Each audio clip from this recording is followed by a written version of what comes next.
Bonjour à tous et bienvenue dans cette vidéo. Aujourd'hui, je vais réagir un petit peu au début de la contre-offensive en Ukraine entre forcément les Ukrainiens, maintenant aidés par du matériel occidental, et les Russes.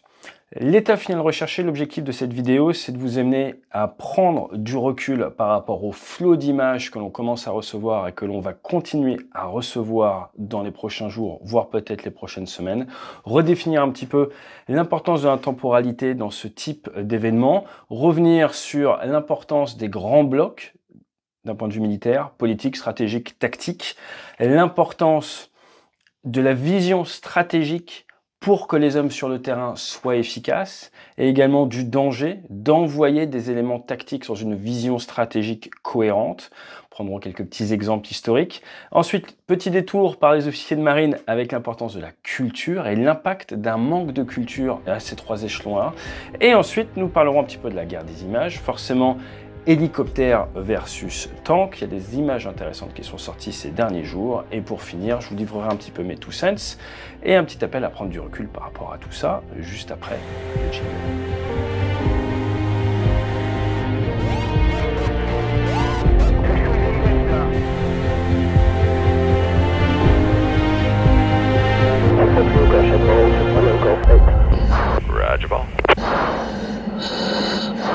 Dans un premier temps, je pense qu'il est important de revenir aux bases et d'expliquer l'importance de la cohérence entre la vision et le choix du politique, la création de la stratégie, qui est la vision vraiment macro, et ensuite la tactique. Donc sur le terrain, ce que vous voyez, des chars, tout ça, c'est la tactique. Ensuite, dans l'état-major, ils viennent définir la stratégie, et ensuite, au niveau politique, ils gèrent la grande vision macro. Est-ce qu'on négocie? Est-ce qu'on contre-attaque? Ce genre de choses. Petite illustration. Lorsque les Argentins ont décidé d'attaquer les Malouines, c'était politique. Ensuite, derrière, les militaires doivent mettre en place une stratégie. Et in fine, vous avez des pilotes de A4 qui essayent de couler des bateaux britanniques. Ça, c'est la tactique. Vous pouvez être le meilleur sergent-chef, le meilleur lieutenant, le meilleur capitaine du monde. Si on vous envoie attaquer la flotte britannique quelques mois seulement avant que ces porte-avions ne soient ferraillés, eh bien forcément, vous pouvez faire du mieux possible. Vos chances d'obtenir une victoire macro dans cette guerre sont limitées. Si le politique avait attendu 6 mois, 1 an de plus avant de lancer son invasion des Malouines, eh bien la guerre aurait pu prendre une tournure complètement différente. Donc vous voyez que vous pouvez avoir les meilleurs tacticiens, si le politique n'est pas bon, même avec les meilleurs stratèges, ça risque de poser des soucis. Il ne faut pas oublier également la vision à long terme. On voit avec l'invasion de l'Irak en 2003, vous pouvez faire une victoire tactique, voire stratégique dans un premier temps, mais après avoir une défaite d'une certaine manière stratégique, voire politique dans le temps long. Donc il y a toujours ces différentes temporalités à garder en tête. Si vous voulez purement un échec stratégique, eh bien septembre 1944, vous avez l'opération Market Garden, très connue grâce au film Un pont trop loin, où là vous avez le général Montgomery. On va dire que les historiens disent quand même que c'est un petit peu sa faute, cette histoire, eh bien, qui monte toute une stratégie qui, au final, même avec les meilleurs hommes au sol, eh bien, amène à une défaite pour les Alliés. Donc là, on voit dans le plan politique, stratégique, tactique, que c'est la stratégie qui a failli. Dernier point pour illustrer un échec tactique, vous pouvez avoir une colonne de chars qui fait une reconnaissance par exemple dans des plaines, qui se retrouve mal gérée au milieu d'un champ de mines, prise à partie par des drones ou par de l'artillerie. Et là, eh bien, c'est une défaite tactique à un endroit donné, mais cette défaite tactique très géolocalisée ne veut pas dire qu'il y a la même défaite tactique à côté. Et même avec des défaites tactiques, vous pouvez avoir une victoire stratégique et une victoire politique. Dans l'autre sens, c'est souvent plus compliqué. Si vous voulez un exemple, le Vietnam, il faut quand même partir sur le fait qu'il y a de nombreuses victoires tactiques au Vietnam, et pourtant d'un point de vue politique et stratégique, c'était une défaite. Alors maintenant, comment s'assurer que d'un point de vue politique et d'un point de vue stratégique, eh bien on arrive à avoir un terreau fertile, on arrive à avoir les meilleures idées possibles pour permettre à nos hommes sur le terrain, à l'échelon tactique, d'exceller? Eh bien, ça vient souvent de la tradition militaire dans le pays. Si on fait une petite digression par rapport aux officiers de marine, la petite histoire dit qu'on ne dit pas « mon capitaine » ou « mon lieutenant », un officier de marine, le « mon » étant le monsieur. C'est ce que dit la légende. Depuis la défaite de Trafalgar, eh bien, Napoléon aurait dit « les officiers de marine ne méritent plus cette appellation honorifique, ce n'est plus des messieurs, donc, hop, on dit maintenant lieutenant ou capitaine ».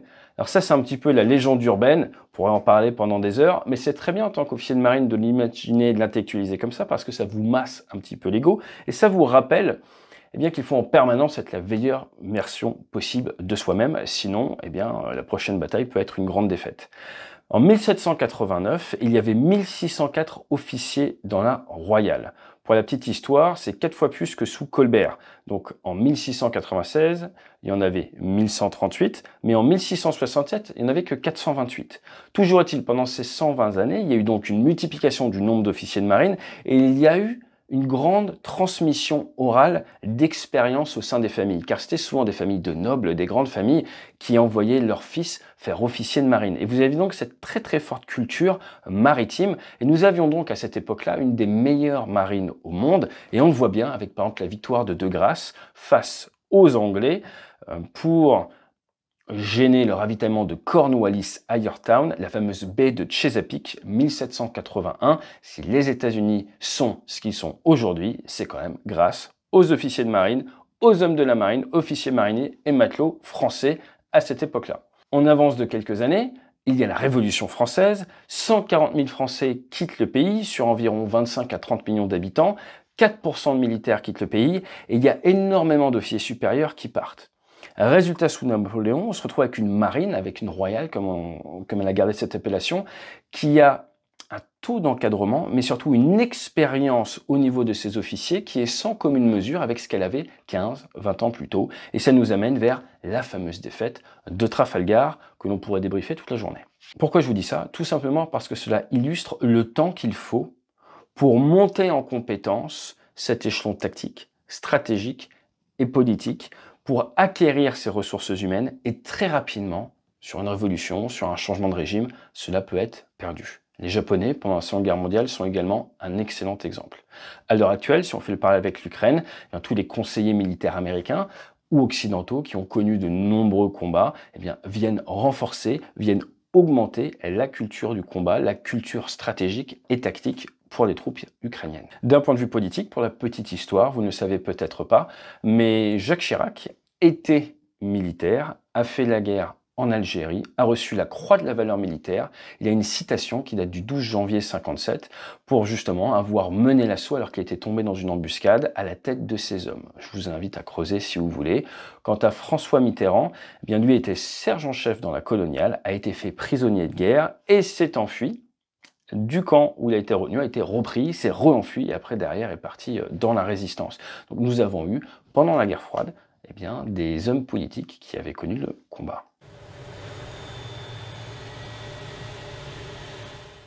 On en arrive donc à ces images qui circulent actuellement et on va être très clair.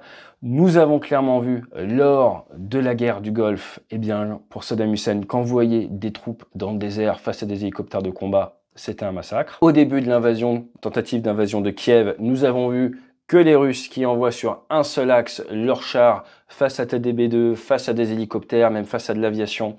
C'est très dangereux, même face à de l'artillerie, c'est extrêmement dangereux, vous allez avoir d'énormes pertes. Les mêmes causes amènent aux mêmes conséquences. Quand vous voyez là, eh bien nous sommes en juin 2023, des chars qui sont en Aquilele, qui sont à découvert de jour. Si vous n'avez pas la suprématie aérienne, s'il y a des drones adverses dans la zone, s'il y a de l'aviation adverse dans la zone, s'il y a 8 à 10 km, il y a des Ka-52, vous allez avoir de l'attrition, quel que soit votre matériel. Et en fait, ce n'est pas la faute du matériel, c'est la faute du cadre stratégique et des décisions tactiques.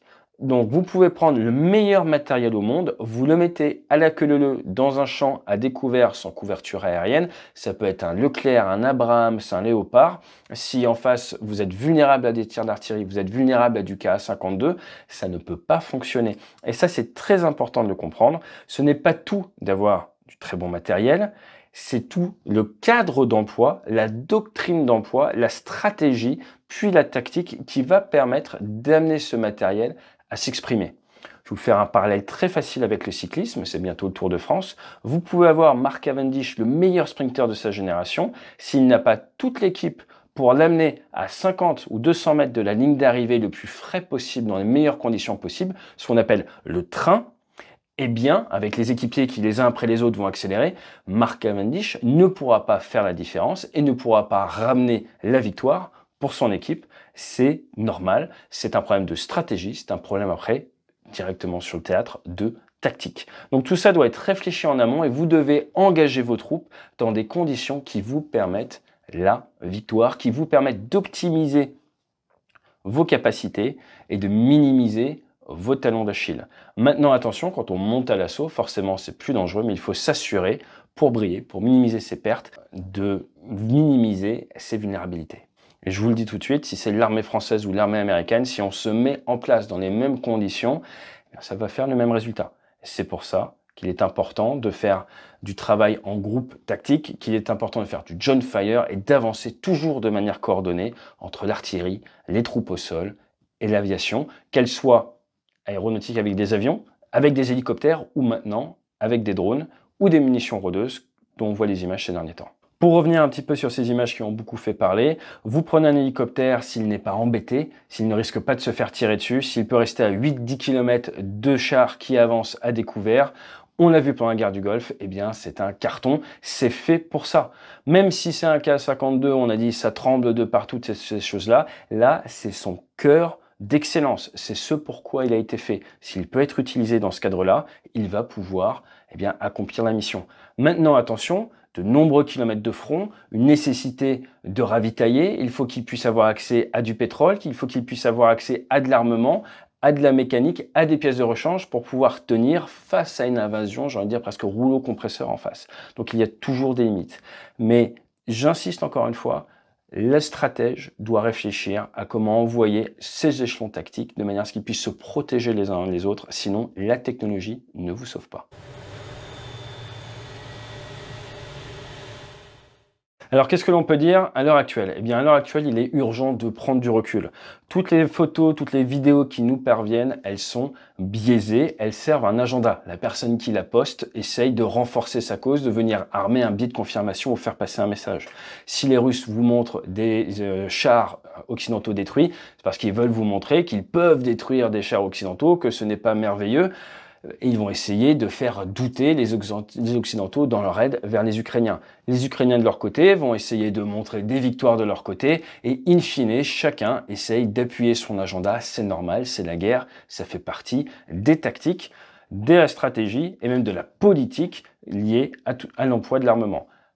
Le meilleur conseil que je peux vous donner, c'est donc prendre un maximum de recul, essayer dans ces phases-là d'anticiper et de vous dire quel est l'état final recherché, quelles seraient les prochaines étapes, comment est-ce que ça peut se passer, scénario le plus probable, scénario le moins probable, le pire, scénario le plus probable ou peut-être le plus facile pour un côté ou pour l'autre, mais après derrière, qu'est-ce que l'on fait? Après derrière, qu'est-ce qui se passe? C'est pas tout de faire une percée, derrière, à quoi ça pourrait ressembler? Et ne vous focalisez pas sur le micro qui vous est communiqué via des images qui sont vraiment issues d'une paille sur une zone donnée d'un front de plusieurs centaines de kilomètres, mais au contraire, dans ces phases où nous sommes saturés d'informations, il faut savoir, avec discipline, prendre du recul.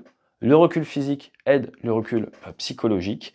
Essayez de faire un petit peu du moonwalk intellectuel. Et alors que tout est fait pour vous attirer sur Twitter, pour essayer de suivre, en tout cas vous en avez l'impression, à chaque seconde l'invasion, prenez du recul, détendez-vous. Et puis de toute façon, vous comme moi, il n'y a pas grand-chose que l'on puisse faire pour aider un camp ou l'autre.